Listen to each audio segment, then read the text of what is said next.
এই ছেলেটি একটি ঝকঝকে ডিম দেখতে পেল। সেই ডিমটি তুলে উপরে নিয়ে গেল এবং সেটি ফাটিয়ে দিল। কিন্তু ঠিক তখনই আকাশে উড়ে বেড়ানো পাখিরা হঠাৎ থেমে গেল। আর এই দৃশ্য দেখার পর তিনজন ছেলেই একদম অবাক হয়ে গেল।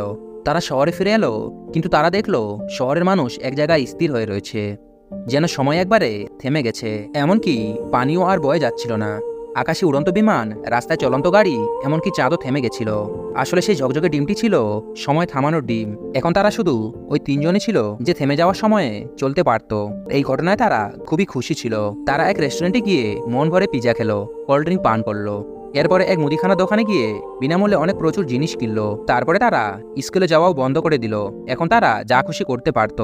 এখন তিনজনে তারা একটি মলের মধ্যে থাকতো, সারাদিন বই পড়ে সময় কাটাতো। কিন্তু সময়ের সঙ্গে সঙ্গে তারা বিরক্ত হয়ে পড়ল। তারা ভেবেছিল নৌকো করে এক জায়গা থেকে অন্য জায়গায় যাবে, কিন্তু জলও তো থেমে গেছে। তারপরে একদিন ভয়ঙ্কর ঘটনা ঘটল। মোটা ছেলেটির আস্তামা দেখা দিল, আর তার শ্বাস নিতে খুবই কষ্ট হচ্ছিল। বাকি দুই ছেলে যখন টের পেল, তখন সে আর শ্বাস নিচ্ছে না। তখন তার শরীর হাওয়ার মধ্যেই থেমে গিয়েছিল। আর এটা দেখার পর ওই দুইজন ছেলে খুবই ভয় পেয়ে গেল। তারা তার দেহটি গ্রামের বাড়িতে নিয়ে গেল, কিন্তু সেখানেও সময় থেমেছিল। তারপরে তারা সিদ্ধান্ত নিল তারা ছেলেটিকে তাদের প্রিয় পার্কে দাফন করবে। এভাবে দেখতে দেখতে 10 বছর কেটে গেল।